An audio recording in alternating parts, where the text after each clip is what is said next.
Have you ever noticed that when you're stressed, sad, or just plain tired, your brain whispers, go grab some pizza, chocolate, or mom's special dish? That craving isn't random, it's science at work. Comfort foods are usually loaded with sugar, fat, or carbs, and when you eat them, your brain releases dopamine, the chemical that makes you feel good. It's your body's way of giving you a quick mood boost, like a little edible hug. But there's more. Comfort food is tied to memory and nostalgia.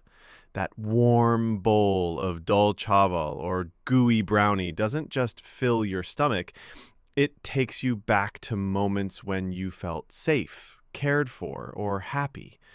Scientists have found that eating familiar foods actually lowers stress hormones like cortisol, making you feel calmer almost instantly. But here's the catch. While comfort foods help in the short term, too much can leave you sluggish or even guilty later. So the next time you crave noodles or ice cream, remember it's not just hunger. It's your brain, your emotions, and your memories all teaming up to say, hey, we need a little comfort. If you learned something new today, hit subscribe and join us for more brain-tickling facts